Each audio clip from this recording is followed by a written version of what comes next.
Hi, this is a compilation of all of my book readings and speed paints from A Dangerous Path.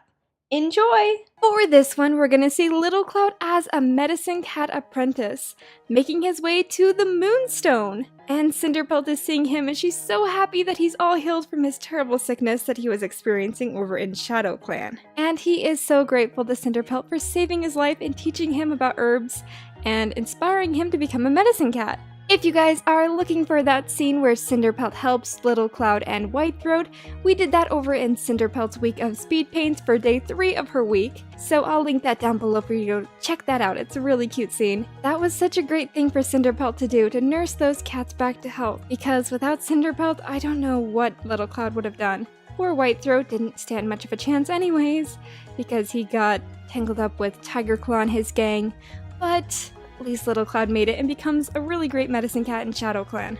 Well, I'm just gonna jump right into the reading for today. It is on pages 54 through 56 in A Dangerous Path. So the scene starts off with Fireheart and Cinderpelt, and he's escorting her to the Moonstone because her mentor Yellowfang just died and he just didn't want her to have to go alone. The scent of other cats flooded over Fireheart. Shadow Clan, he thought. His muscles tensing, his gaze flicked from side to side. A moment later, he relaxed as he spotted Running Nose, the Shadow Clan medicine cat, padding up to the hollow from Shadow Clan's territory with another cat beside him. This was no hostile warrior. Star Clan raised medicine cats above clan rivalry.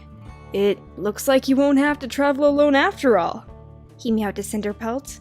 They waited until the Shadow Clan cats came up to them. As they drew nearer, Fireheart recognized the other cat. It was Little Cloud, a small tabby tom who had almost died in his clan's recent sickness. He and another warrior, Whitethroat, had tried to seek refuge in ThunderClan. Bluestar had refused to take them in, but Cinderpelt had secretly sheltered them and cared for them until they were fit enough to travel back onto their own territory. Whitethroat had died soon after, though, when Tigerstar and his rogues had attacked a ThunderClan patrol. A monster had cut the young cat down on the Thunderpath as he was fleeing from the fight. Reliving the shock of that moment, Fireheart was glad to see that Little Cloud at least looked strong and healthy again. Hello there! Running Nose greeted the ThunderClan cats cheerfully. Well met, Cinderpelt. It's a good day to travel. Little Cloud nodded respectfully to Fireheart and went to touch noses with Cinderpelt. It's good to see you on your paws again, she meowed. All thanks to you, Little Cloud replied. With a touch of pride, he added, I'm Running Nose's apprentice now. Congratulations! Cinderpelt purred.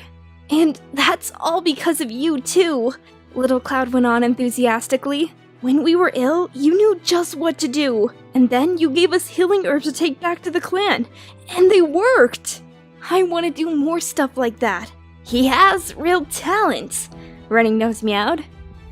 And it took courage for him to come back to us with herbs. I'm only sorry Whitethroat didn't come back with him. He didn't? Fireheart asked, seizing a chance to find out how much the Shadow Clan cats knew about the young warrior's fate. Sadly, Little Cloud shook his head.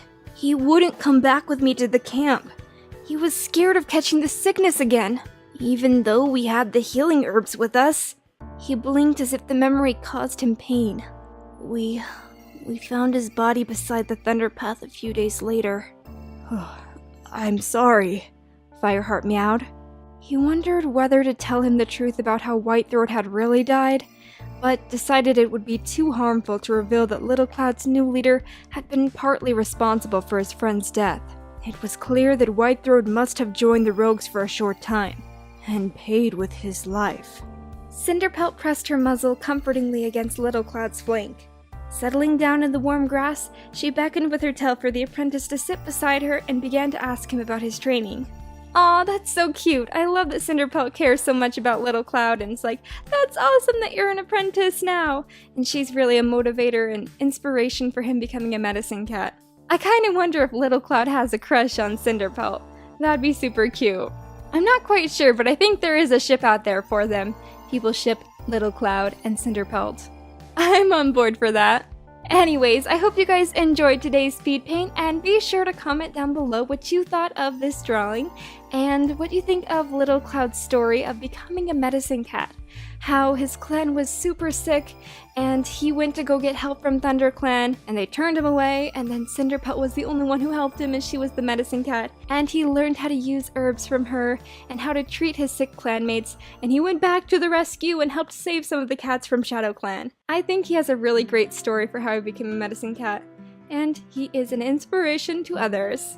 Little Cloud is honestly one of the best Shadow Clan medicine cats, and one of my favorites. In this one, Stonefur is going to be made deputy, and Blue Star is going to reveal somewhat that she's so proud of her son for becoming deputy! But the whole clans don't know that that's her son, except for one person. Look at her face. Look at her face, she's so proud, and Tiger Star is definitely noticing. This is right after Greypool's death, which we'll save those scenes for Greypool's week, so you guys can look forward to that in Queens. So, let's get started with this one. This is on pages 108 through 111 of A Dangerous Path. Graystripe! Fireheart gave a welcoming mew. I thought you weren't allowed to come to gatherings. I wasn't, replied Graystripe, touching noses with his friend. but Stonefur says I should have a chance to prove my loyalty. Stonefur? Fireheart echoed. He had noticed both of Blue Star's kids, Stonefur and his sister Mistyfoot, among the cats who followed Leopardfur. What's it got to do with him? Stonefur's our new deputy, yawned Graystripe. He frowned. Oh, of course, you don't know. Crooked Star died 2 nights ago. Leopard Star's our leader now. Fireheart was silent for a moment, remembering the dignified old cat who had helped ThunderClan during the fire. The news of Crooked Star's death didn't surprise him, but it still brought a pang of anxiety. Leopard Star would be a strong leader, good for RiverClan, but she had no love for ThunderClan. She's already starting to reorganize the clan, even though it's barely been a day since she went to the Moonstone to speak with StarClan, Graystripe went on, pulling a face. Supervising apprentice training, organizing more patrols, and... He broke off, his paws working the ground in front of him. Graystripe? Fireheart was alarmed at his friend's clear agitation. What's the matter? And this is where Graystripe tells Fireheart that RiverClan is planning to attack ThunderClan. He kind of hints at that. He's like, I don't think you should be telling me that. You're supposed to be loyal to RiverClan, but okay, thanks for the info, bro. He's like, so when's this attack gonna happen? He's like, I don't know. Leopard Star hasn't decided, but even if she had, she wouldn't tell me. Probably because you would go and tell Fireheart, wow, you're so loyal. But I'll see if I can find out if you like. For a moment, Fireheart was excited by the thought of having a spy in RiverClan's camp. Then he realized what a fearful risk Graystripe would be taking. He couldn't put his friend in that much danger, or add to the pain of his divided loyalties. Unless ThunderClan struck first without waiting for Leopard Star to attack, which Fireheart didn't want to do, they would just have to deal with the threat when it arose. No, it's too dangerous, Fireheart replied. I'm grateful for the warning, but think of what Leopard Star would do to you if she found out. She doesn't exactly like you as is. I'll tell all the hunting patrols to keep checking Sunning Rocks for RiverClan's scent, and to make sure our scent markings are strong there. Because, you know, scent markings are what really keep people off your territory. They come in your territory and they're like, ew, it stinks here! I'm not gonna take this territory! I don't care, there's spray here, it smells like ThunderClan booty. No way. I'm not coming over here. Yowling from the top of the Great Rock interrupted him. He turned to see that the other 3 leaders had joined Blue Star, who still refused to look at Tiger Star, and were waiting for the meeting to begin. When the cats had fallen silent, Tiger Star nodded to Leopard Star, indicating that she should speak first. The golden tabby took a place at the front of the rock and looked down. Our former leader Crooked Star has gone to join StarClan, she announced. He was a noble leader, and all his clan mourns his passing. I am leader of RiverClan now, and Stonefur is my deputy. Last night I traveled to Highstone and received my 9 lives from StarClan. Congratulations, meowed Tiger Star. Crooked Star will be missed by all the clans, but my StarClan granted that RiverClan thrives under your leadership. Leopard Star thanked them and looked expectantly at Blue Star, but the ThunderClan leader was gazing down into the hollow. There was an expression of pride on her face, and when Fireheart followed her gaze, he saw that she was looking at Stonefur. The obvious admiration for her son shocked him, and his heart grew cold when he remembered that Tiger Star knew that a pair of ThunderClan kits had once been taken in by RiverClan. Fireheart couldn't help noticing that Tiger Star's gaze was trained on Blue Star, and the massive tabby had a thoughtful look on his face. What would it take for him to guess who the mother of those kits had been? And as we know, Tiger Star soon figures it out, but shockingly he doesn't reveal it at the gathering, even though after Greypool's death, he did learn that there was a pair of ThunderClan kits in RiverClan. He doesn't choose to reveal it then for some reason. I don't know why. But anyways, this was Blue Star staring with admiration at her son Stonefur. Like, oh my goodness, my boy's deputy! I wish I'd kept him in my clan so I could have him instead of smelly Fireheart. He would have been such a great deputy. Fireheart is a traitor. Like, soon like after this, she gets back to her clans like, I think even at this meeting, she starts some crap with Wind clans. Like, we had Wind clan on our territory. And this is like when the whole thing happens where Fireheart has to go to Wind clan and like stop this whole battle for unnecessarily happening. And she starts to really hate Fireheart. So she's like, I wish I had Stonefur in my clan. He would be so cool. But honestly, Blue Star's kids, they like go on to be like mega awesome. Stonefur was deputy, Mistyfoot became Misty Star and leader. It's like, wow. The scene that my sister Rachel's gonna be drawing today is of Fireheart and One Whisker. Of Fireheart finding One Whisker and asking him to take him to Tallstar to warn of Blue Star's intentions to fight Wind Clan, trying to prevent an unnecessary battle. I'll read this scene to you now. It's on pages 139 through 145 of A Dangerous Path. Fireheart crept deeper into the bracken and crouched there, waiting. Before long, he heard another cat approach his hiding place and murmur, Fireheart? Is that you? To his relief, Fireheart recognized One Whisker's voice. He peered warily out of his shelter in the bracken and straightened up when he saw that his friend was alone. Thanks, Star Clan! He exclaimed. I thought you weren't coming. This had better be good, Fireheart, One Whisker meowed. He gave Fireheart a hard stare, with no trace of his usual friendliness. It took me a while to get rid of Mudclaw. If he knew that you were on our territory, you'd be crow food and you know it. He padded up to Fireheart. I'm sticking my neck out for you, he growled. I hope it's worth it. It is, I promise. I've come to tell you something. I've got to speak with Tallstar. It's important, he added as One Whisker went on staring at him. For a few heartbeats, he was afraid that his friend was going to refuse, or even attack him and drive him off Wind Clan territory. Then One Whisker spoke, and to Fireheart's relief, he sounded less hostile, as if he was beginning to realize the urgency of Fireheart's request. What's it all about? Tallstar will have my fur if I take a ThunderClan cat into camp without a very good reason. I can't tell you, One Whisker. I can't tell any cat except for Tallstar. But believe me, it's good for both of our clans. Once again, One Whisker hesitated. I wouldn't do this for any cat but you, Fireheart. Spinning around, he beckoned with his tail and bounded off across the moor. Fireheart sprang after him. One Whisker halted at the top of the slope, looking down into Wind Clan's camp. The rays of the dying sun cast long shadows over the gorse bushes that lined the sides of the hollow. As Fireheart and One Whisker stood there, a patrol slipped past them. Fireheart was conscious of their stares, where curiosity mingled with antagonism. Come on, yelled One Whisker. He led the way through the tough stems of gorse until they came into a sandy clearing in the middle of the bushes. As he emerged through the narrow gap in the thorns, Fireheart saw Tallstar, crouched at one side of the clearing near the fresh kill pile. More Wind Clan warriors clustered around him. It was the clan deputy, Deadfoot, who looked up first, and then nudged his leader, meowing something rapidly into his ear. Tallstar rose and padded across the clearing to where Fireheart and One Whisker waited. Deadfoot hovered at his shoulder, and the other cats followed close behind. Fireheart recognized Barkface, the Wind Clan medicine cat, and Mudclaw, his lips drawn back into a snarl. Well, One Whisker. Tallstar's voice was level, giving nothing away. Why have you brought Fireheart here? One Whisker dipped his head. He says he has to talk to you. And that means that he can just stroll into our camp? Mudclaw spat. He's from an enemy clan! Tallstar waved his tail at Mudclaw, a sign for silence, while his eyes looked deep into Fireheart's. I'm here, he meowed. Tark. Fireheart glanced around him. The crowd was growing larger as more Wind Clan cats heard about the intruder in their midst and came to see what was going on. What I have to say is not for all ears, Tallstar, he stammered. For a heartbeat, he thought he heard a faint growl in Tallstar's throat. But then, the Wind Clan leader nodded slowly. Very well, we will go into my den. Deadfoot, you'll come with us. And you, One Whisker. Turning, he stalked towards the rock at the far end of the clearing, his long tail held high, while his two warriors herded Fireheart after him. Wind Clan leader's den was sheltered under a deep overhang in the rock, on the side away from the main camp. Tallstar entered, and made himself comfortable in a nest of heather facing Fireheart. Well, he meowed. Shadows were gathering in the den, and Fireheart could feel rather than see the shapes of the cats who guarded him. Tension crackled between them.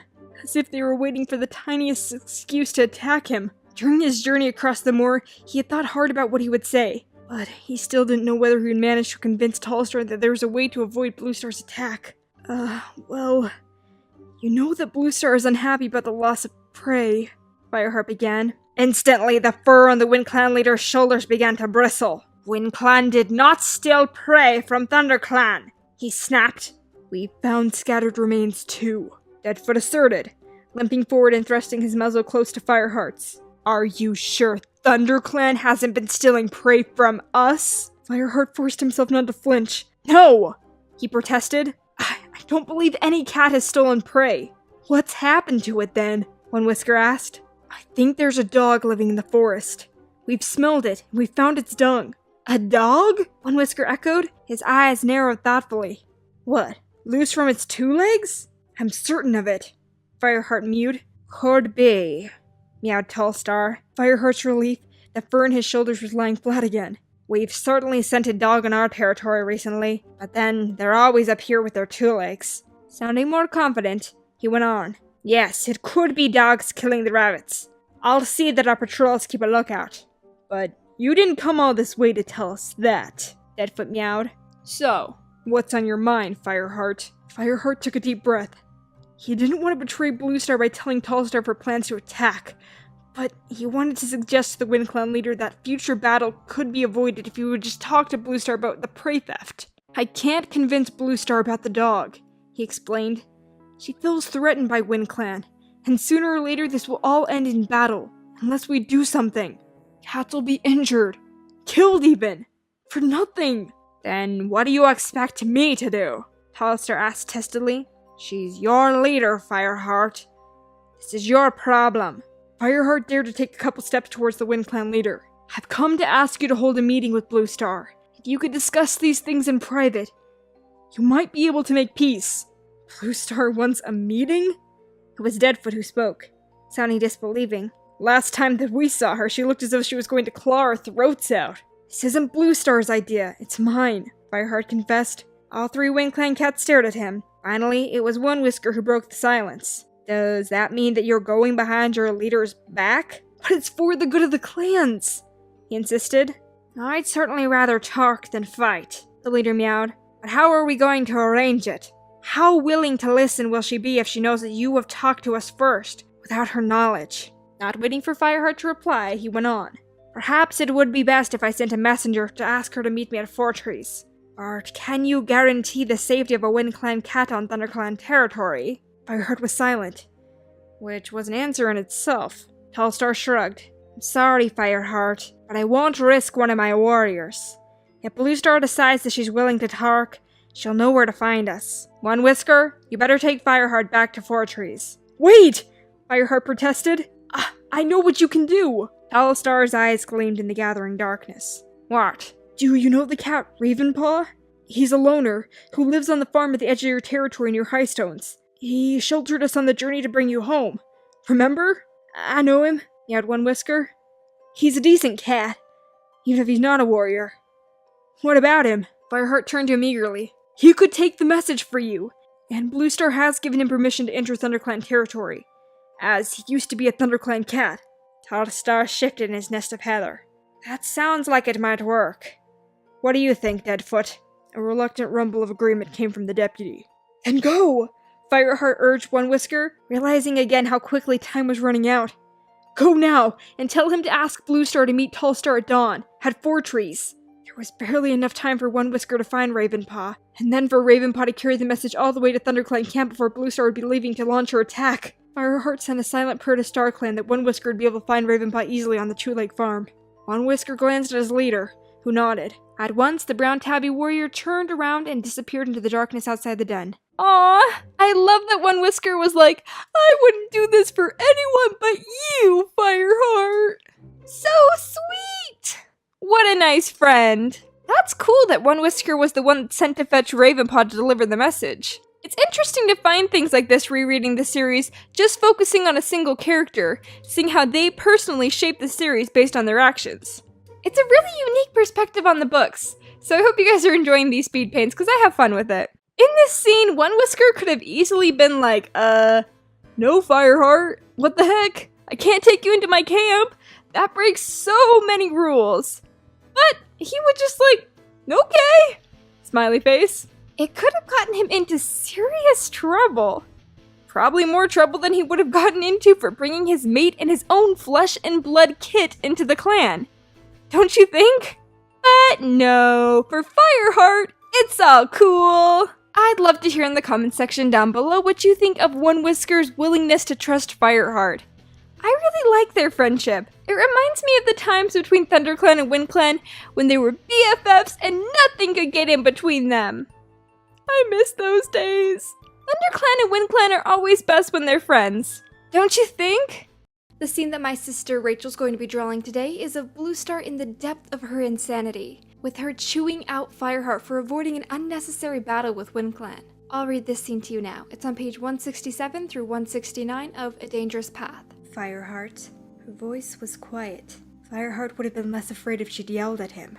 Tallstar couldn't have picked a more convenient time to talk about the prey theft than if StarClan had told him themselves. That was your doing, wasn't it? You were the only cat that knew that I was planning to attack WindClan. Only you could have betrayed us. She sounded as if her mind was clearer than it had been for some time, as if the instinct had sharpened her senses on the moor, that had settled into hard certainty. She was behaving like the noble leader that he had once respected, giving Fireheart even more of an agonizing sense of what they had lost. He still believed that he had not betrayed the clan. He had given away the advantage of surprise, because Tallstar had been wise enough to realize the battle must be close. Would Bluestar send him into exile? Fireheart shivered at the thought of being forced to live as a rogue, stealing prey, with no clan to call his own.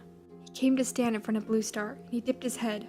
I thought it was the right thing to do, he meowed quietly. Neither of the clans needed to fight this battle.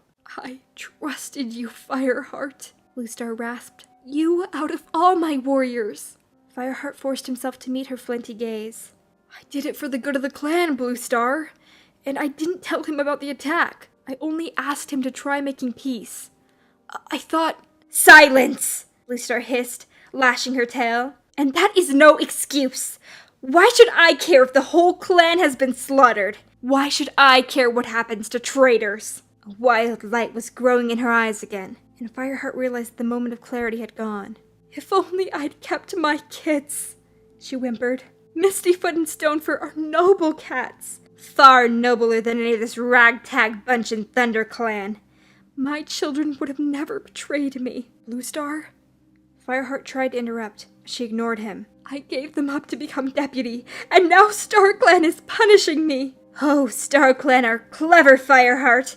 They knew the cruelest way to break me. They made me leader, and then they let my cats betray me. What is it worth now to be the leader of ThunderClan? Nothing! It's all empty. Oh, her paws worked fiercely among the moss. Her eyes were glazed, staring at nothing. Her mouth gaped in a soundless wail. Fireheart shuddered in dismay. I'll fetch Cinderpelt. Stay where you are! Each word rasped out separately. I need to punish you, Fireheart. Tell me a good punishment for a traitor. Nearly sick with fear and shock, Fireheart forced himself to reply. I don't know, Bluestar. But I do. Her voice was now a low purr, with a strange note of amusement in it. Her gaze locked with Fireheart's. I know the best punishment of all. I'll do nothing. I'll let you be deputy still and leader after me. Oh, that should please StarClan. A traitor leading a clan of traitors.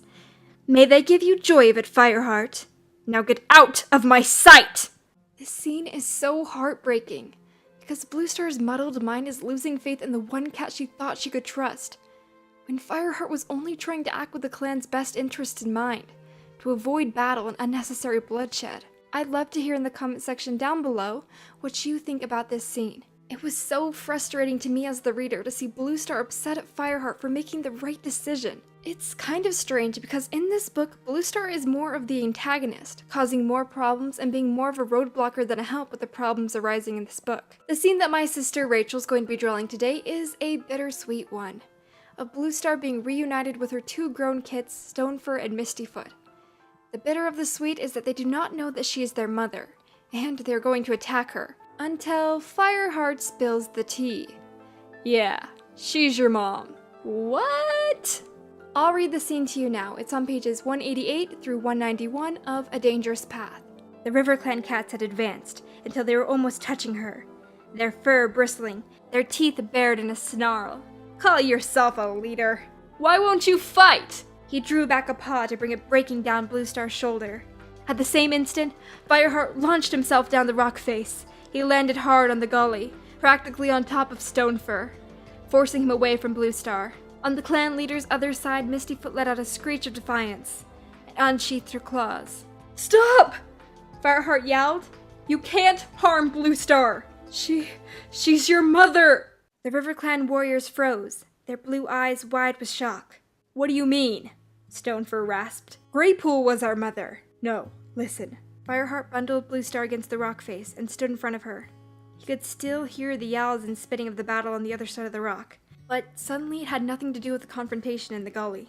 Blue Star gave birth to you in ThunderClan, he meowed desperately.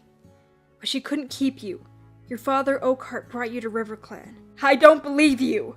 Stonefur drew back his lips into a vicious snarl. It's a trick! No, wait, yelled Mistyfoot. Fireheart doesn't lie. How would you know? He's a ThunderClan cat. Why should we trust him? He advanced on Fireheart, claws out, and the ThunderClan warrior braced himself for an attack. But before Stonefur could spring, Blue Star slipped out from behind him and faced the two RiverClan cats. My kids! Oh, my kids!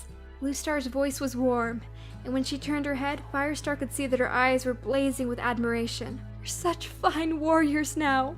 I'm so proud of you. Stonefur glanced at Mistyfoot, uncertainty showing in his twitching ears. Stonefur was shook. He did not see that coming.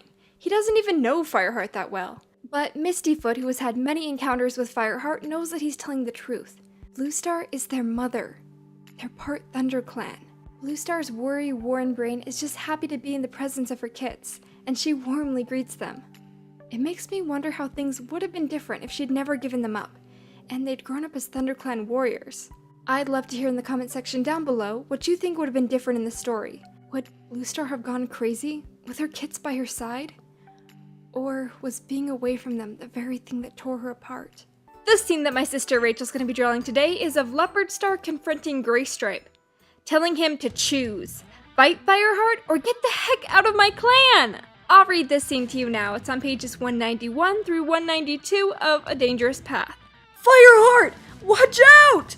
Fireheart looked up just in time to see Leopard Star plunging down the rock towards him. Greystripe's warning had given him just enough time to scramble backwards, so that her outstretched claws only raked his shoulder. Spitting, she flung herself at him, driving the breath out of his body as she hurled him into the ground. Fireheart gripped the RiverClan leader's neck with his front paws, and felt her powerful hind legs raking at his belly. Pain stabbed through him, and he slashed out blindly, feeling his claws score through her fur. For a few heartbeats, all he could see was Leopard Star's spotted pelt. His face was pressed into it, half smothering him. He struggled to breathe.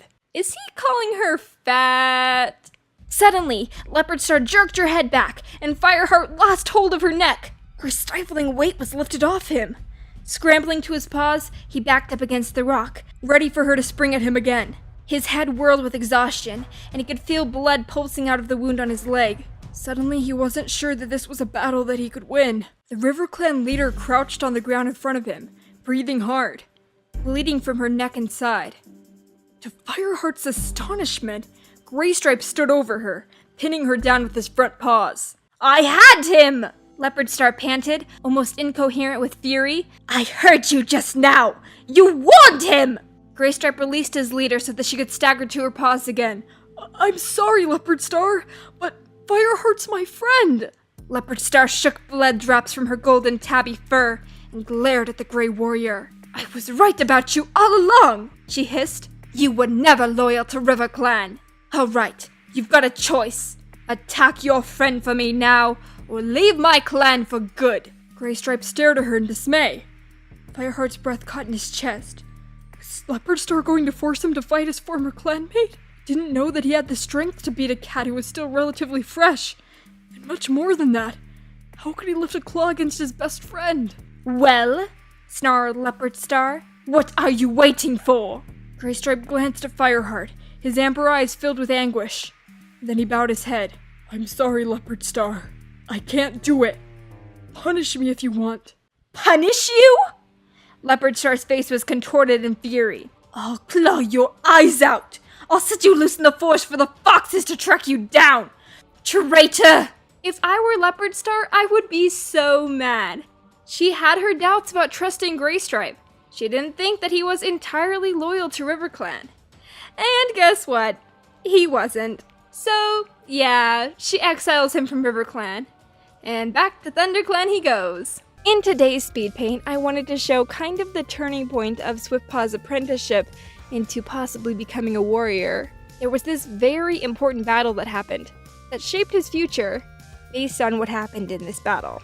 Usually, apprentices in Warrior Cats train for a few seasons, possibly some less than others. It seemed like Firepaw went to Fireheart within the span of just one book, just maybe like one season. It went pretty fast. But for other cats, it takes a lot longer to prove their worth.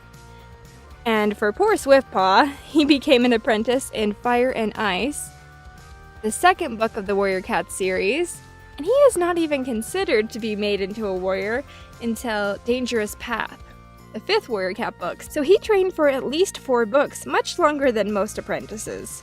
Part of his problem with advancing is that his mentor, Longtail, used to be BFFs with Tiger Claw, and Tiger Claw tried to kill Blue Star, so Blue Star's not very trusting of anyone that was friends with Tiger Claw. So, that's understandable. But who knows, maybe Swiftpaw will prove himself worthy. This is his chance. There's this battle that's happening. He's been chosen to go to patrol Sunning Rocks. Let's see what happens. This scene is pages 183 through 184, and then 193 through 194 of A Dangerous Path. Eventually, Sunning Rocks came within sight. The smoothly sloping boulders seemed deserted. Then, as Fireheart watched, a cat climbed up from the opposite side and stood silhouetted against the sky. Fireheart stopped dead, his fur prickling with a sense of danger.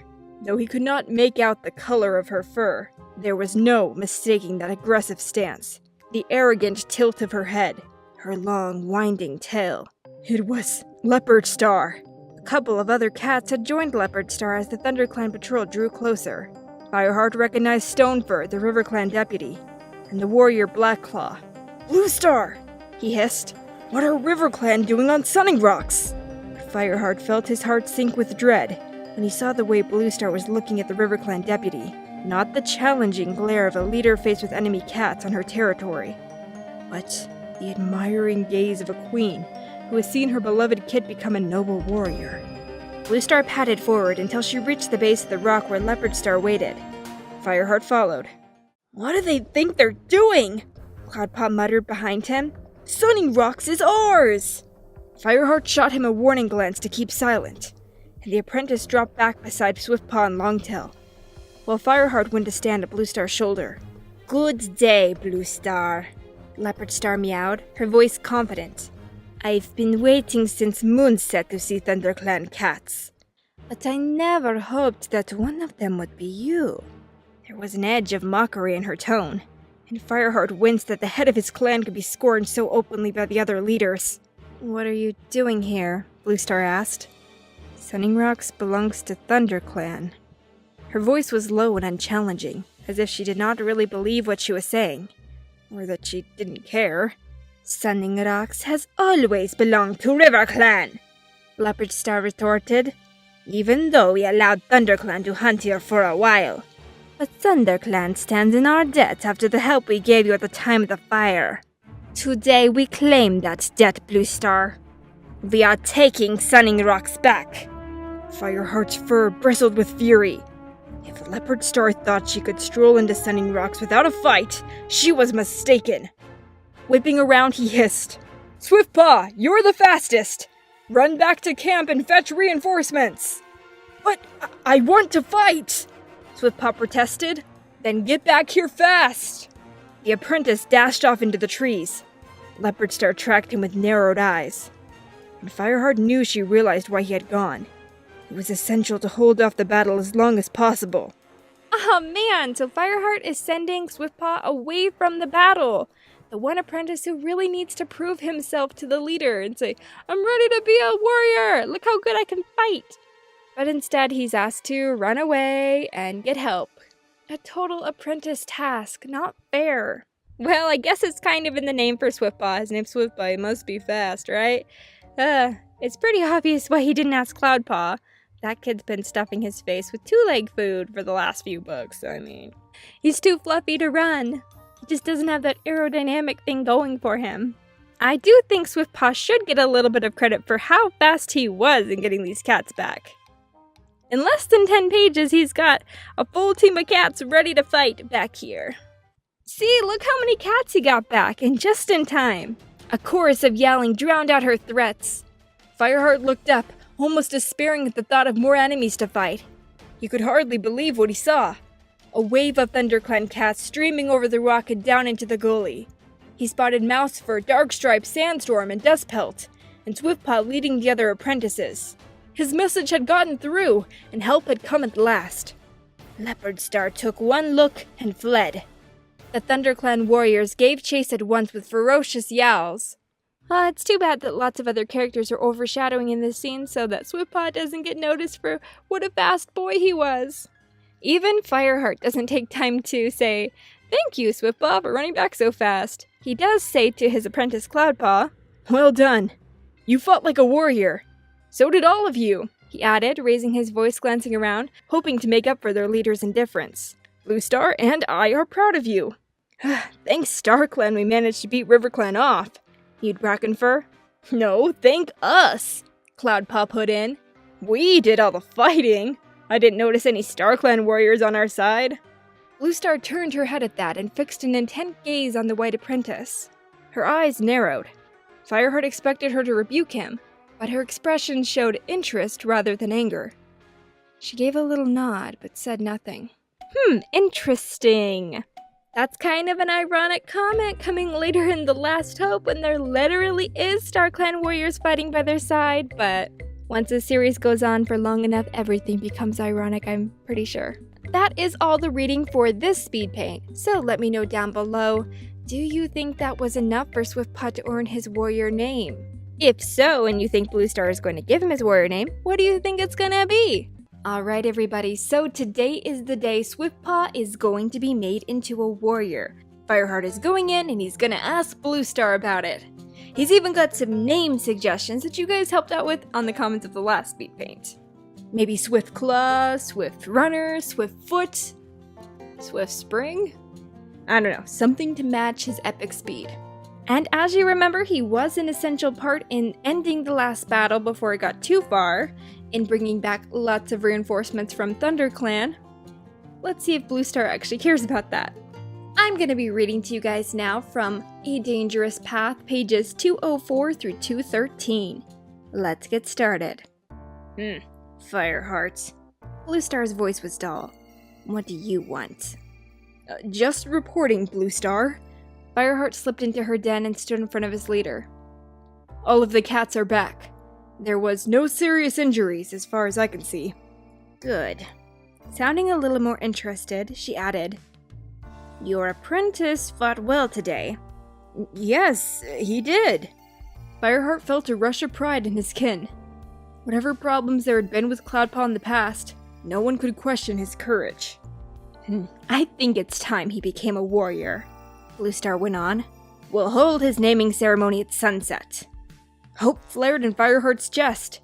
Had Bluestar finally accepted the need to make new warriors?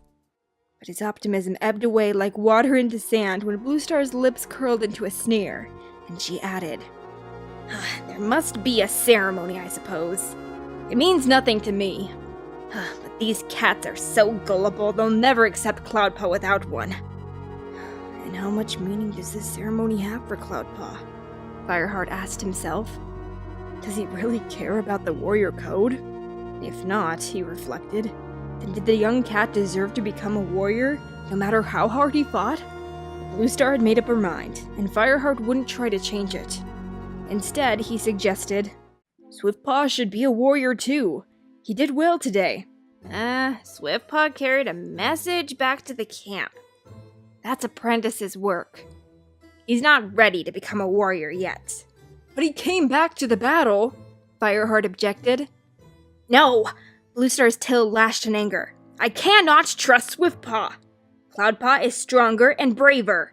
And besides, he doesn't grovel to StarClan like the rest of you. The clan needs more warriors like that. Fireheart wanted to say that Cloudpaw's lack of respect for the warrior code was the last thing ThunderClan needed, but he did not dare. Instead, he dipped his head and backed away. Aw, dang it, so it doesn't look like we're gonna be able to use any of those name suggestions after all. Let's see how Fireheart's gonna break this news to Longtail, who is Swiftpaw's mentor. Longtail? He began, searching for the right words.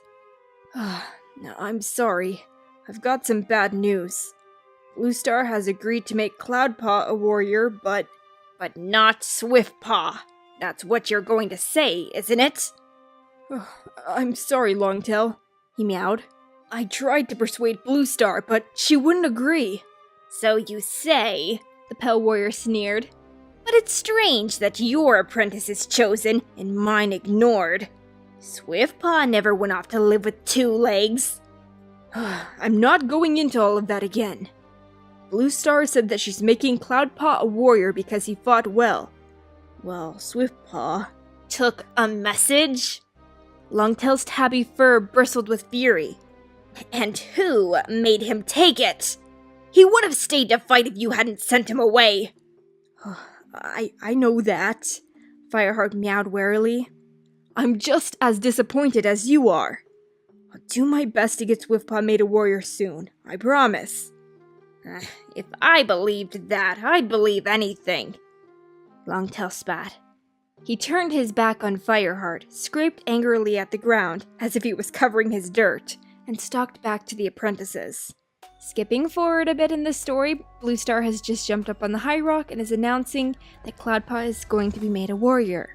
Fireheart couldn't help but noticing that the other apprentices were the last to join the circle around the rock. He saw Brightpaw nudging Swiftpaw out of their den. Even when the black and white cat had crossed the clearing, he stayed on the very edge of the crowd, and the other apprentices settled down around him. So they're staying on the outside of the clearing, not really getting close to Cloudpaw or saying, "Wow, we're so excited for you!" They're pretty jealous. For this ceremony, Bluestar kind of robotically goes through the motions of giving Cloudpaw his warrior name. Obviously, she doesn't believe in StarClan anymore at this point. Then, by the power of StarClan, I give you your warrior name, Bluestar went on, each word dragged out of her like thorns. Cloudpaw, from this moment, you will be known as Cloudtail. StarClan honors your courage and your independence. We welcome you as a full warrior of ThunderClan. Bluestar leapt down from the high rock and padded over to Cloudtail and rested her muzzle on his head. Cloudtail gave her shoulder a respectful lick, and then went over to stand beside Fireheart. This was the moment at which the clan should have greeted the new warrior by chanting his name, but now there was only silence. Fireheart heard uneasy murmurs start up around him, as if the cats had sensed Bluestar's lack of conviction when she recited the ritual. Flicking a glance at the apprentices at the edge of the crowd, Fireheart saw that they were all looking at their paws, that Swiftpaw had turned his back on his old denmate. Cloudtail was beginning to look a little crestfallen when Brindleface, who had suckled him as a tiny kid, padded up and pressed her muzzle against his. "Well done, Cloudtail!" she exclaimed. "I'm so proud of you!" And then a few people give some half-hearted like, "Oh, wow, good job, congratulations! Welcome to the Warrior's Den!" Fireheart couldn't help but noticing that Longtail was nowhere to be seen, and the apprentices waited until the very end to come up, led by Brightpaw, each mewing a few quick, subdued words before slipping away again. Swiftpaw was not among them. It seems that Cloudtail's ceremony was overshadowed by Bluestar's lack of faith in StarClan and the jealousy of the other apprentices. Ooh, jealousy is not good. I wonder what these apprentices are going to do next. And by skipping forward a few pages, we're about to find out. "Fernpaw, tell Fireheart what you just told me." Fernpaw's head was lowered.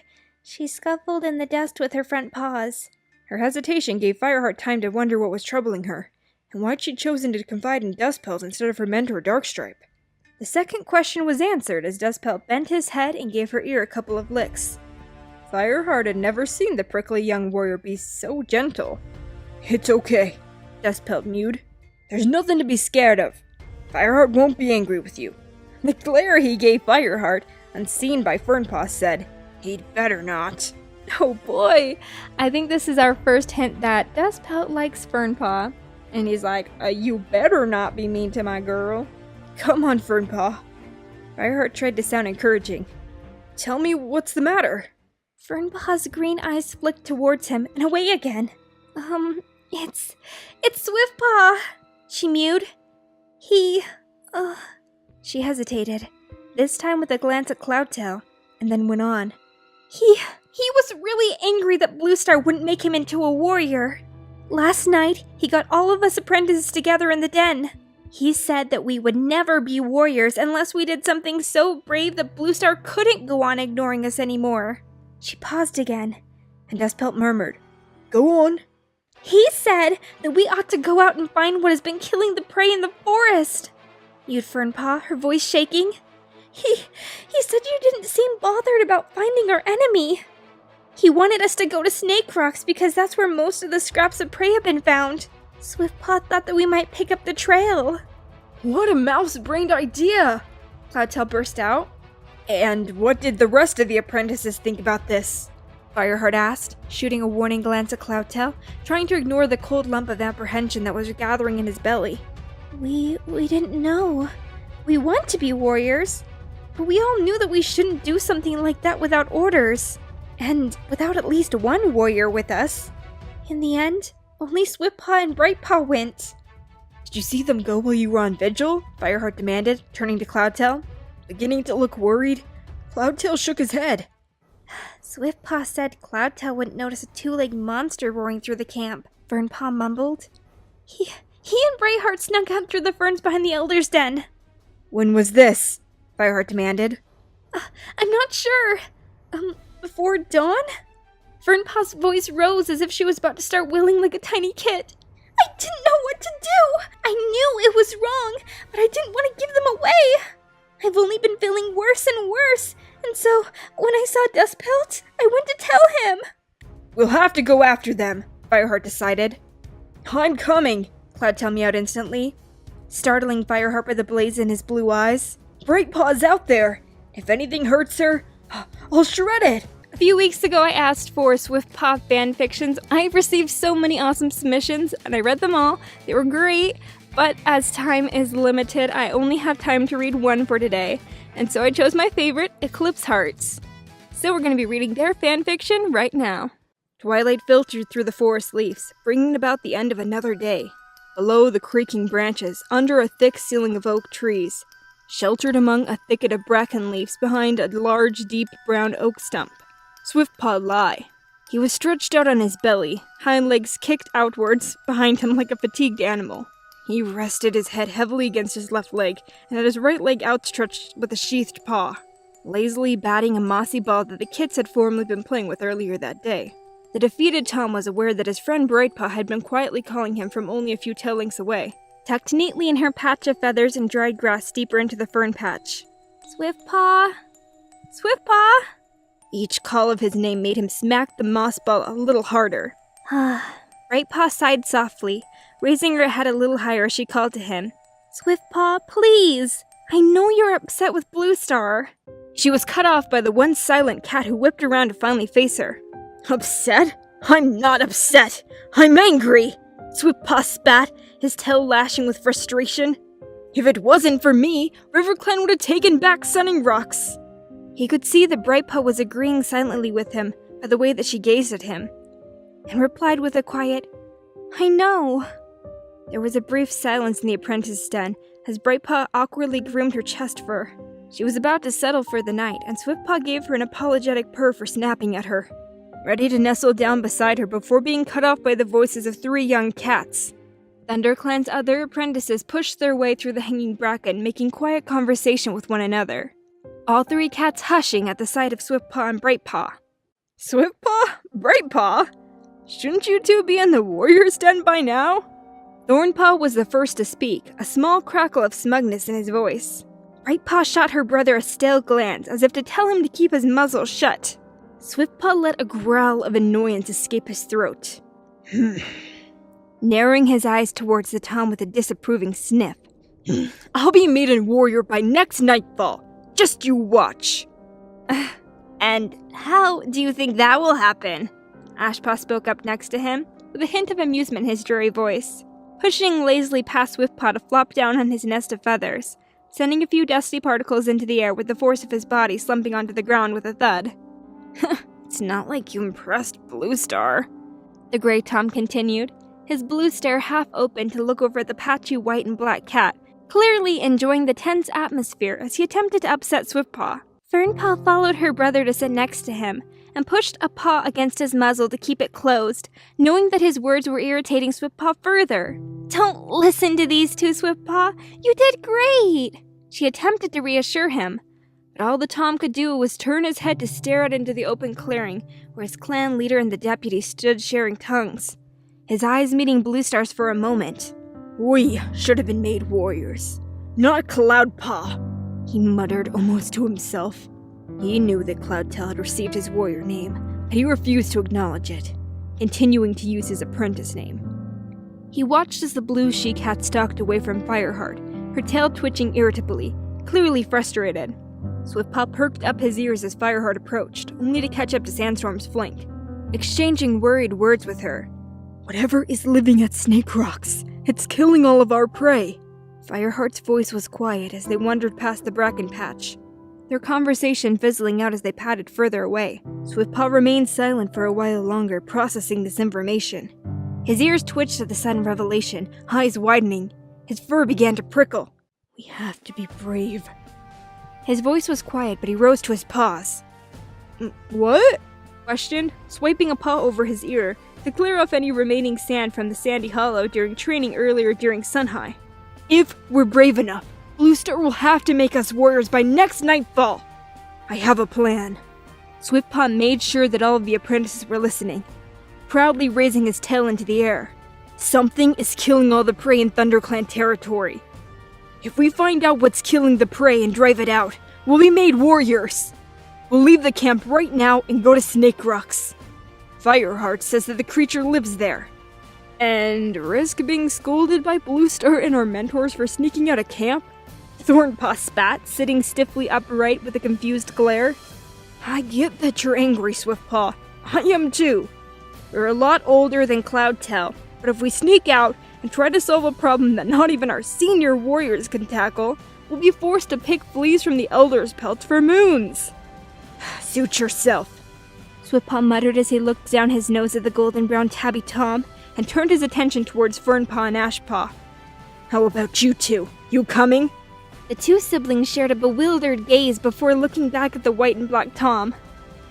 Fernpaw was the first to voice her concerns. Whiffpaw, Thornpaw's right. We could always go tomorrow with our mentors, she whispered gently in an attempt to not upset the already tense cat. Ashpaw simply replied with a shrug. I agree with Fernpaw. I'm tired and I want to sleep. The gray Tom wriggled around in his nest for a moment before tucking his head into his paws, signaling that he would not be leaving either. Brightpaw. Swiftpaw was cut off by Thornpaw before he could even attempt to ask. My sister stays here. It's too dangerous. You don't know what's been taking our prey. What if it's a pack of dogs? Don't be absurd, Swiftpaw replied coolly, pushing past Thornpaw to curl up next to Brightpaw. There are no dogs in the forest, he muttered quietly, watching from his nest as Thornpaw narrowed his eyes before drooping down onto his own. Swiftpaw rolled his eyes, replaying Thornpaw's mindless words in his head. Dogs? What a silly theory. No matter the danger, Swiftpaw was going to prove his worth. He was going to prove it tonight. Swiftpaw had remained awake for a while, watching as the moon carefully lifted itself into the sky. Silverpelt was oddly bright tonight. The clouds from the evening had silently retreated, and the forest remained deathly silent. Brightpaw, Swiftpaw whispered as quietly as he could, the words hardly a breath escaping his jaws. The she-cat stirred softly, opening her tired eyes to look at him. What is it, Swiftpaw? she replied, her words rolling out of her mouth lazily as she attempted to wake some more. Swiftpaw gently nudged the she-cat's face, giving her a smirk before exiting the apprentice den as silently as he could. He glanced over his shoulder to make sure that the orange and white she-cat was following him, before carefully treading towards the elder's den. Brightpaw had caught up, but bit into his tail to yank him back before he could push through the clump of ferns that allowed him an escape from camp. What do you think you're doing, Swiftpaw? She hissed under her breath, giving him a stern look, crinkling her nose. Swiftpaw swiped his tail under his belly, replying with a sharp, "Trust me," before wriggling through the ferns. He burst into the open woodlands beyond the camp walls, careful not to make too much noise so close to camp. He stayed put, waiting for Brightpaw. A few heartbeats had passed, and he was now sure that the she-cat wasn't coming, and that he'd have to do this all by himself, until her pink nose poked through the undergrowth, followed by her small fluffy face. "Great, you're here!" Swiftpaw butted heads with hers and took off down the ravine, letting his paws feel the free earth that collected under his soft pads. "Swiftpaw, wait up!" Brightpaw's call was quite a distance now, having charged off so fast from her. He decided that it would be a good time to practice his climbing skills and charged up the bark of an oak tree, digging his claws into the deep cavities of the wood. He perched himself on the lowest branch, a few tail lengths from the ground, watching Brightpaw pick her way across the leaf-littered floor as she picked up his scent. "You're good at tracking scents. Should have been made a warrior long ago," Swiftpaw called down to the young she-cat, smirking as he stayed clung to the branch. Brightpaw fluffed up in annoyance, stomping her paws as she glared at the tom from the forest floor. "This isn't funny, Swiftpaw. I'm scared." Swiftpaw's expression quickly changed from enjoyment to concern, leaping from his perch to touch noses with his friend. "Trust me, Brightpaw. Once we tell the clan we drove the animals out, they will make us warriors." He attempted to calm her, continuing on toward Snake Rocks. "Imagine this time next sunfall, receiving our warrior names. I hope I'll be called Swifttail, after Longtail." He smiled softly, thinking to the times Longtail had been there for him, an undoubtedly important figure in his life. Longtail was like a father to him, and all Swiftpaw had wished was to make him proud. "What do you want your name to be?" he questioned Brightpaw, who was now looking a little more cheerful. Brightpaw didn't reply instantly, thinking long and hard on her name. I think I'd like... Brightheart? Named after my father. Lionheart was the former deputy of ThunderClan, a brave cat that fought tirelessly to keep ThunderClan on its paws. But most importantly, he was a loving father, and Brightpaw missed him dearly. She raced onwards past Swiftpaw, a new energy igniting inside of her. "I'll make Lionheart proud," she called. Swiftpaw was taken aback by her change in attitude, before racing to catch up to her, skillfully dodging the bramble thickets and fallen trees like a true warrior. The excitement made his paws tingle. Without realizing, he had charged right into Brightpaw, and both cats landed heavily into the clearing. "Sorry, Brightpaw," Swiftpaw coughed, pulling himself up to drag his friend up by the scruff. It wasn't until the dust settled from their fall that both cats realized where they were. "We made it," Brightpaw whispered, gazing over at Swiftpaw, who stood, claws unsheathed. "Snake Rocks," he replied, his gaze shooting from one end of the clearing to the other. "Where are the animals that are—" "Look! Over there! In that cave!" Brightpaw cut Swiftpaw off, pointing her tail towards a small stumpy object sitting just outside the entrance of the cave, the rest of it shrouded in darkness. It looked like a stick, and as Brightpaw approached it, the object disappeared, slithering into the darkness. "Think we found our creature?" she called back to Swiftpaw, who was already advancing towards it, with Brightpaw just ahead of him. It was at that moment Brightpaw charged into the entrance of the cave, hissing and spitting with claws unsheathed. Then there was a dreadful snapping sound, the sound of jaws slamming together, teeth connecting and drool splashing out onto the cool, hard, rocky surface. Brightpaw's hissing had all but ceased. She became smaller against the ever-growing shadow that slipped from the entrance. A loud, low-pitched growling began to rumble from the dark pit, and a terrifying jumbled sentence came from the jaws of the largest creature. Pack, kill, kill. Pack, kill, kill. Pack, kill, kill. Pack, kill, kill. Without hesitation, Swiftpaw charged for Brightpaw, who had all but frozen in fear. She was shoved out of the way by the tom with great force, rolling a few mouth lengths from where she once stood. Swiftpaw had only but a split second to charge as the creature revealed itself from the shadows. It was a dog. Not a small whimpering one, but a large towering monster, painted black and brown. Sharp, pointed ears like horns, teeth the size of hawk claws, and a strong, large body like a small horse. Its tail was stumpy and small, like the same twig thing that had tricked Brightpaw. With sharpened claws, Swiftpaw lay a blow to the dog's snout, leaving 4 deep, long crimson lines across its muzzle. Red droplets spraying onto the muddied floor below. It was enough to draw its attention away from the now dazed Brightpaw. Swiftpaw ducked under the raging jaws of the dog, scampering as fast as he could in different, erratic directions around the clearing of snake rocks, to avoid the clashing jaws that longed to wrap around Swiftpaw's body. Brightpaw! Run! Get away from here! Swiftpaw called desperately as he began to struggle to avoid the predator gaining on him. Brightpaw watched in dismay as the staggering beast caught Swiftpaw's tail, dragging the Tom from the ground before throwing him in the opposite direction. The dog spat white chunks of fur from its jaws and charged for Swiftpaw, who scrambled to his paws, dazed from the impact. Its slobbering jaws open, ready for attack. No! Brightpaw yelled, desperately charging towards the large beast. She managed to rake her claws across its flank, but felt a sharp impact to her stomach as she was kicked harshly, flung across the clearing once again. The impact knocked the air from her lungs, creating a horrific aching pain from her chest as she struggled to regain some air. Swiftpaw had managed to escape the prison of the teeth thanks to Brightpaw, but he was now facing a difficult battle to scamper up the tree. The bark was much smoother than the usual oak he was able to climb with agility, and he felt his claws desperately slip from the white tree's surface. With some more effort, he successfully managed to pull himself up onto a low-hanging branch, panting heavily. His adrenaline did not allow him to feel the searing pain from his torn tail tip.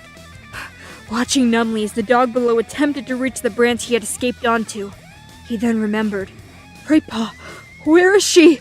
He quickly scanned the clearing for her, before catching sight of her ruffled pelt as she stumbled back onto all fours. She gazed up at him, smiling gratefully as she realized that he was safe. Then, he watched as another figure leaped from the shadows, needle-sharp teeth meeting Brightpaw's face.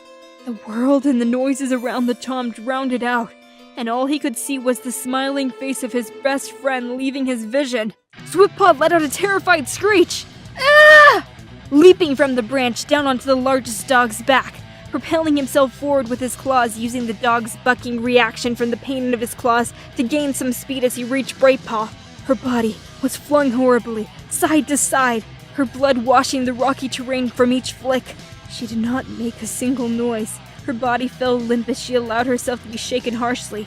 Swiftpaw sunk his teeth and claws into the smaller dog's face, closing his eyes tightly as he felt his teeth sink deeper, unaware that Brightpaw had been released.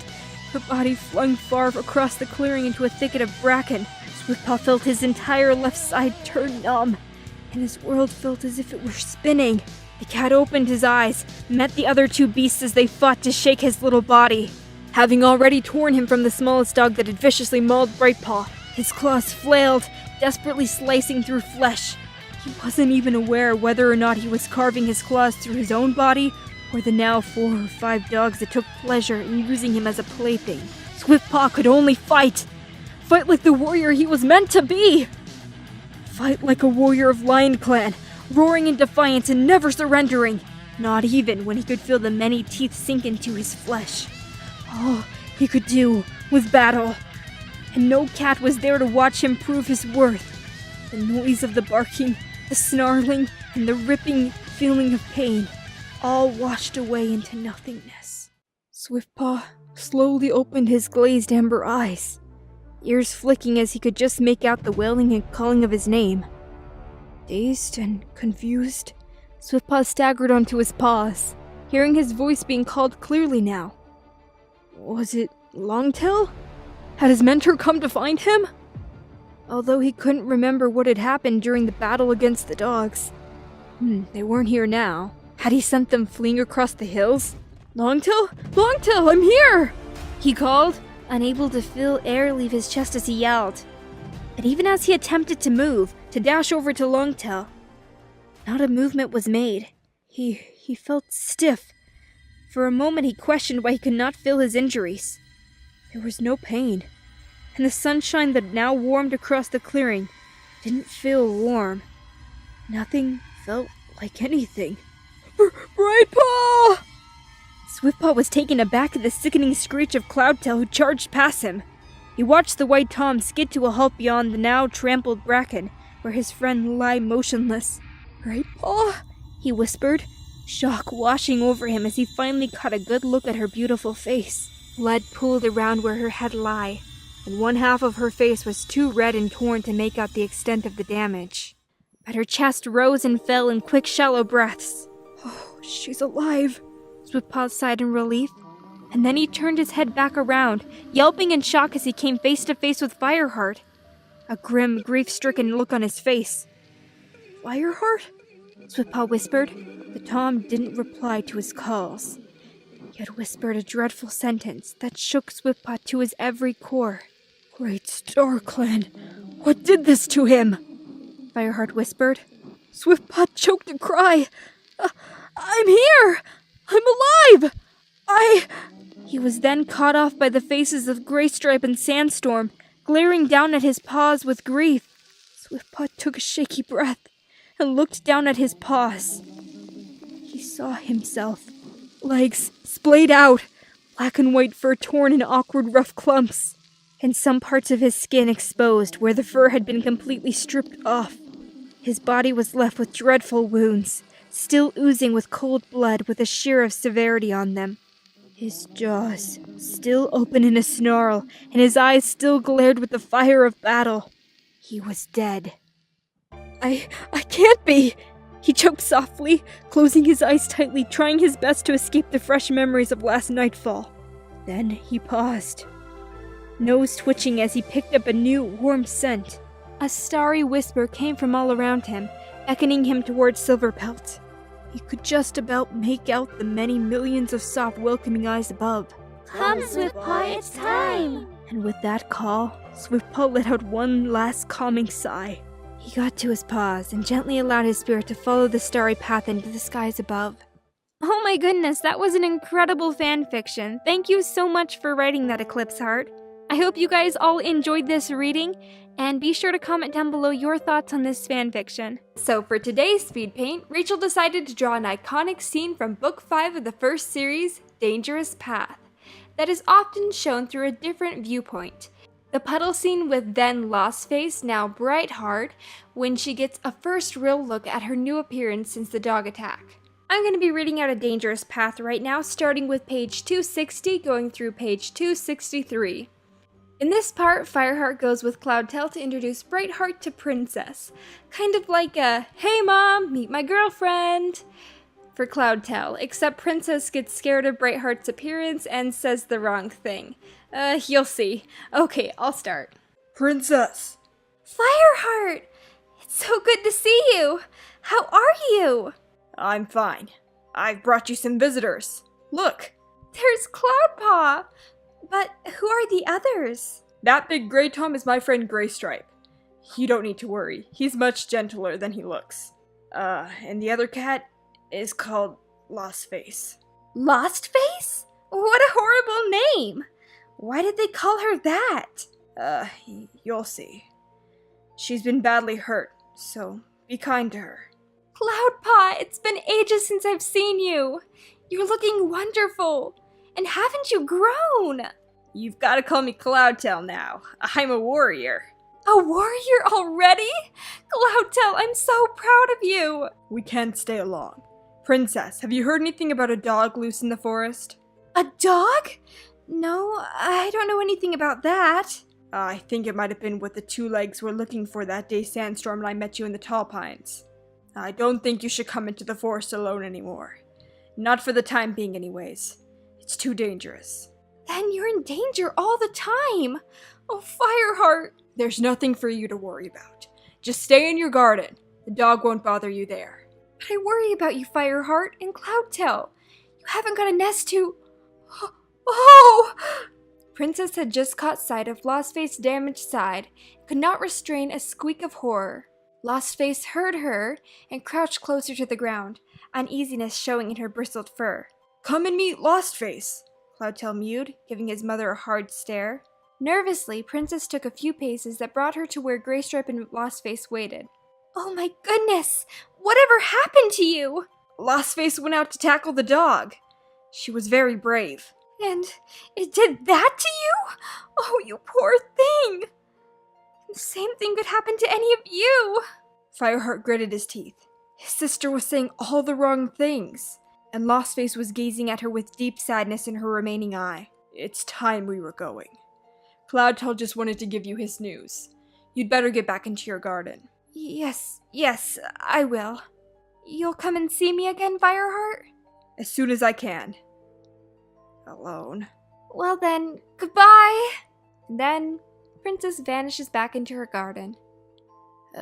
That went well. You can't blame Princess. She just doesn't really understand what clan life is all about. She's just seen the worst of it. She doesn't like it. Graystripe grunted. What can you expect from a kitty pet? Let's go home. Cloudtail, Princess looked at me as if she was scared of me. I want to see myself. Is there a puddle nearby I can look into? Fireheart felt a pang of sorrow for the young she-cat, and admiration for her courage in facing what she had become. He turned his eyes to Cloudtail, willing to be guided by the younger cat on what they should do next. Cloudtail looked around for a moment, and then pressed his muzzle into Lostface's shoulder. Come with me. And then she looks into the puddle and sees what she really looks like. Did you know that Princess brought all of that on? I sure didn't remember that until now. It's surprising to me now as I'm rereading the first series how many scenes Princess is in. A lot has changed for Longtail since Longtail Day 1.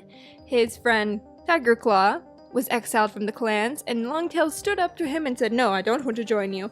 I'm loyal to ThunderClan, so just get out of here, dude. Not your friend anymore." And Longtail is going to further prove his loyalty to ThunderClan in this speed paint today, by discovering Tigerclaw's plot against ThunderClan. I'm going to be reading to you from pages 268 to 275 and 281 to 284 of A Dangerous Path. Let's jump right into it. At the entrance to the camp, the patrol passed Longtail on his way in. The pale warrior was shaking as if with the cold, and his eyes were staring. Instantly alarmed, Fireheart crossed the clearing to meet him. What's happened? Longtail shuddered. Fireheart, there's something I have to tell you. What's the problem? As he drew closer, Fireheart caught an unexpected scent on Longtail's fur. The stench of the Thunder Path. The acrid scent was unmistakable, and Firestar's alarm turned to suspicion. Where have you been? He growled. To Shadow Clan, maybe? To see Tigerstar? Don't try to deny it. Your fur stinks of the Thunder Path. Fireheart, it's not what you think. Longtail sounded worried. Okay, I did go that way, but I didn't go anywhere near Shadow Clan. I went to Snake Rocks. Snake Rocks? What for? Fireheart wasn't sure he could believe anything the Pale Warrior told him. I've scented Tigerstar there, Longtail explained. 2 or 3 times lately. And you didn't report it. Fireheart felt his fur bristle with fury. A cat from another clan on our territory? A murderer and a traitor! What's more... And you didn't report it. I thought... stammered Longtail. I know what you thought, Fireheart snarled. You thought, this is Tigerstar. He can do what he likes. Don't lie to me. You and Darkstripe were his allies when he was in ThunderClan, and you're still his allies now. It was you or Darkstripe that told him about Swiftpaw and Lostface. Don't try to deny it. It was Darkstripe. Longtail scuffled the dry earth with his paws. So that traitor could accuse Bluestar of negligence in front of the entire gathering? Firestar concluded grimly.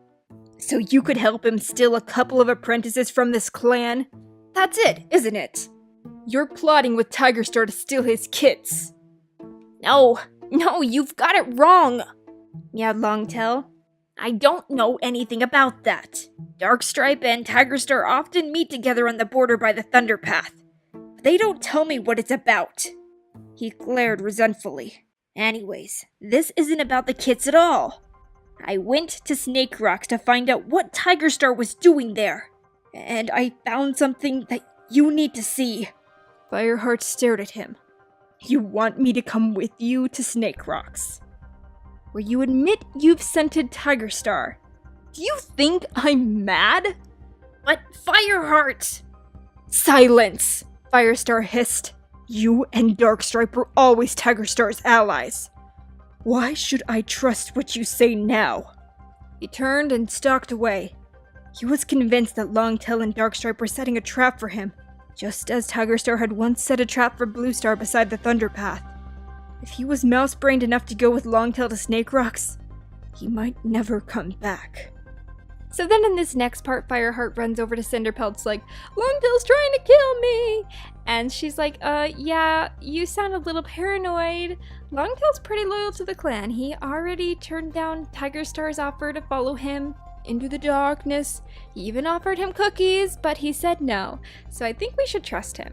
And we see Longtail in the camp trying to get Whitestorm to believe him. Whitestorm, you've got to listen to me! Longtail was meowing as Fireheart and Cinderpelt entered. There was real fear in his voice.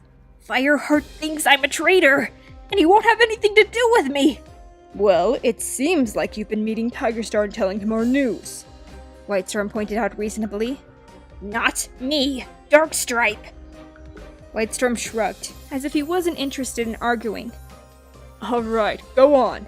What's the problem? There are dogs living at Snake Rocks! Longtail blurted out. Dogs? Have you seen them? Fireheart interrupted. Both of his warriors looked up as he padded over to them, with Cinderpelt just behind. Dogs, Fireheart, meowed Longtail. A whole pack of them! Fireheart's blood turned to ice at the word pack, but he said nothing, and Longtail went on. I told you I scented Tiger Star over at Snake Rocks. I thought I should warn him about the danger there. I wanted to know what he was doing so far into ThunderClan territory. Well, I found out. He shuddered. Go on, Fireheart urged. He realized how wrong he had been. Longtail really did have important news to report. You know about the caves, Longtail meowed. I was just coming up to them when I saw Tiger Star, but he didn't see me. I thought he was stealing prey at first because he was dragging a dead rabbit along, but he left it on the ground just outside the cave entrance. Longtail broke off, his eyes clouding with terror as he saw something unseen by the other cats. And then? Whitestorm prompted. Then, this creature appeared out of the cave. I swear it was the biggest dog I've ever seen. Forget the stupid things that come with the two legs. This was huge. I only saw its front paws and its head. Enormous, slavering jaws. And you've never seen such teeth. Longtail's eyes were wide with the memory of fear. It snatched the rabbit and dragged it into the cave, he continued. And then, the howling and barking started. It sounded as if there were more dogs in there, all fighting over the rabbit. It was hard to understand what they were saying, but I think they were saying, pack, pack, kill, kill. Fireheart stiffened, every limb locked in terror, and Cinderpaw meowed quietly. Those were the words in my dream. And what Lostface said, Fireheart added. He knew at last what terrible creatures had attacked the young she-cat. He remembered that StarClan had warned Bluestar about a pack. Longtail had discovered the true nature of the evil in the forest that had turned the cats into prey, the hunters into the hunted.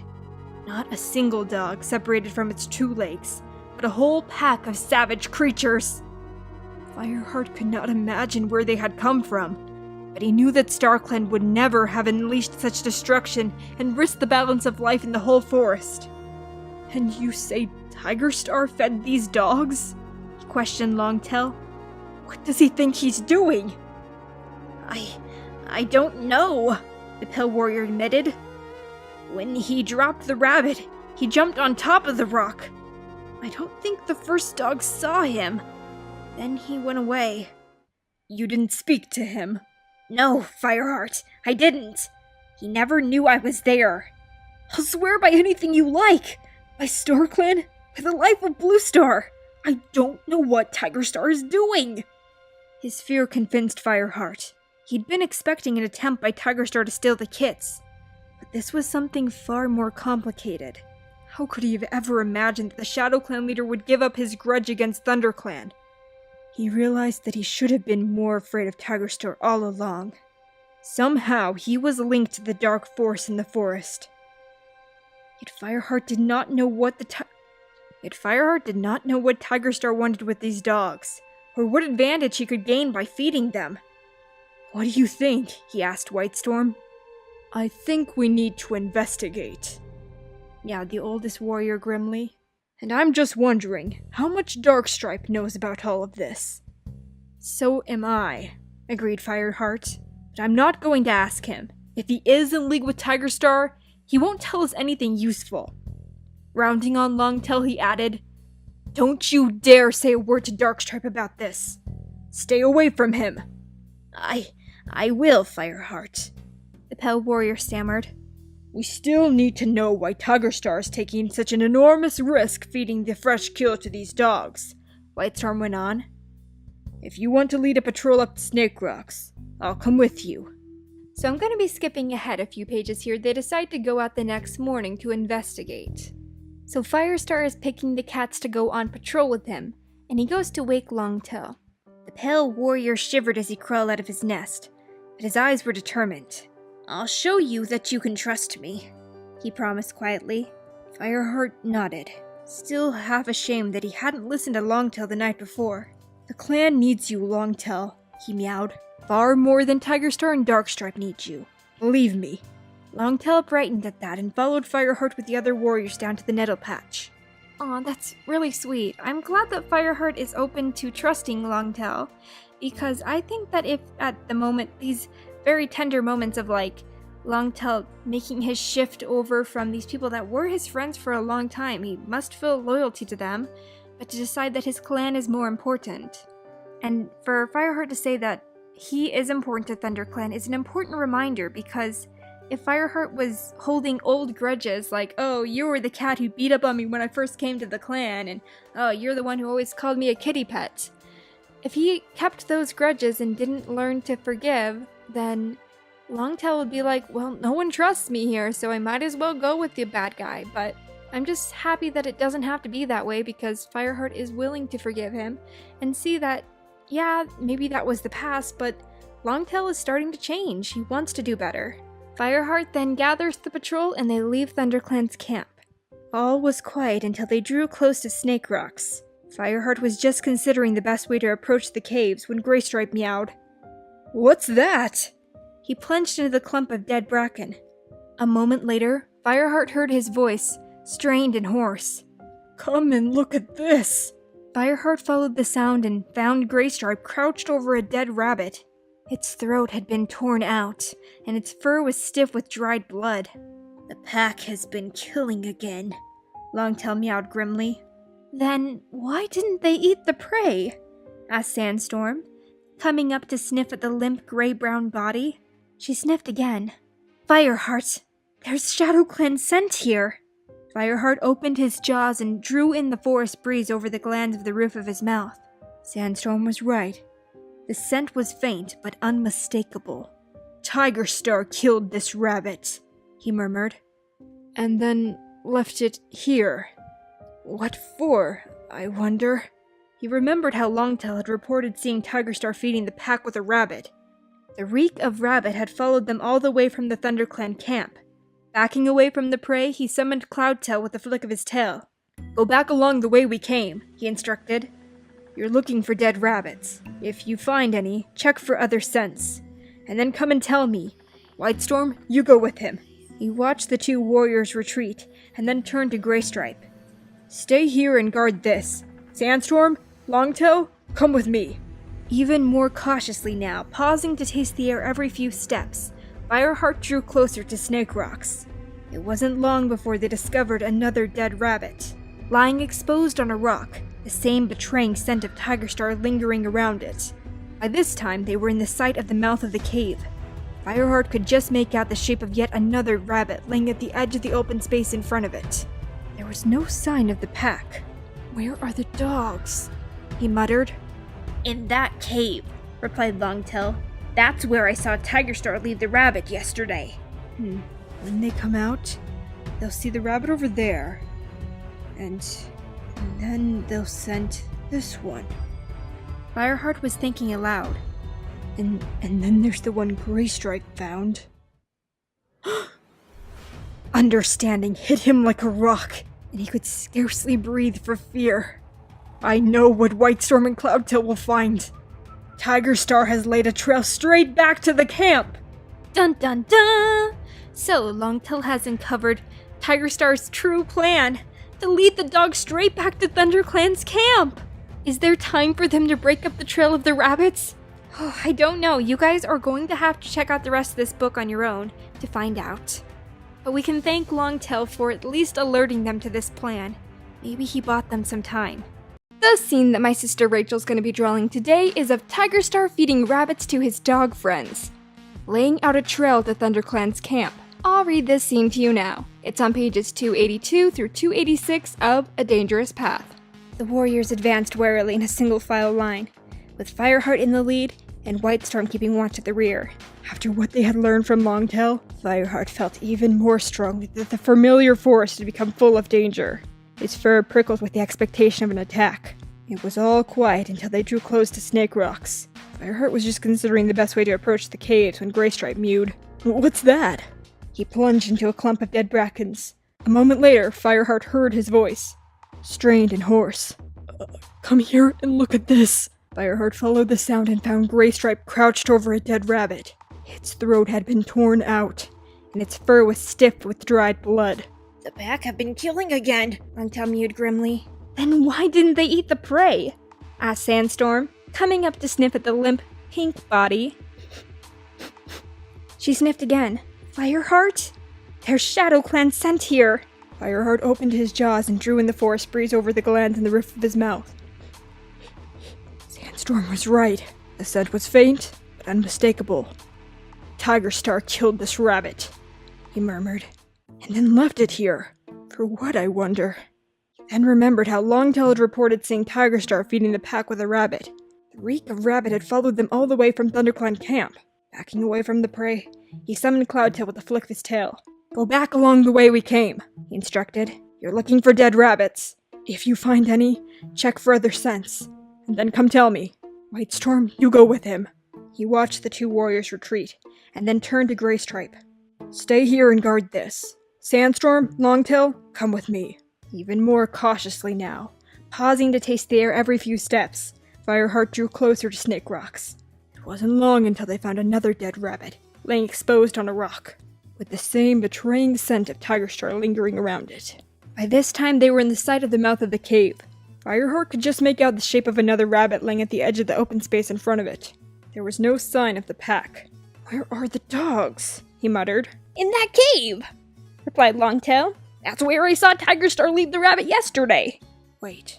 When they come out, they'll see that rabbit over there. Then they'll scent this one. Fireheart was thinking aloud. And then there's the one the Graystripe found. Understanding hit him like a rock, and he could scarcely breathe for fear. I know what Whitestorm and Cloudtail will find. Tiger Star has laid a trail straight back to the camp! Longtail crouched down on the forest floor, and Sandstorm's eyes stretched wide with horror. You mean that he wants to bring the pack right to us? Pictures flashed through Fireheart's mind of massive, slavering dogs racing down the side of the ravine and breaking through the fern wall into the peaceful camp. He could see jaws snapping, limp feline bodies tossed high in the air, kids wailing as cruel teeth reached for them. He shuddered. Yes, come on, we have to break the trail. And at the end of the trail, they find Brindleface's body. Tiger Star killed her to give the dogs a taste for cat blood. Which is really rude, because Brindleface was his grandson's mate's father's grandma. Which is totally a thing. But I'll save reading that part for Brindleface's week. Tiger Star is the literal worst. Sure, He's got a vendetta with ThunderClan. They exiled him. Boo-hoo! But it's a little far to kill an innocent queen and send a pack of rabid dogs after your former clanmates. In a camp where he still has a mate, Goldenflower, and 2 kids, Bramblepaw and Tawnypaw. Does he want them to die too? I'd love to hear in the comments section down below what you think of his plan for the dogs to attack ThunderClan's camp. Did it have calculated risks, or was it just plain crazy?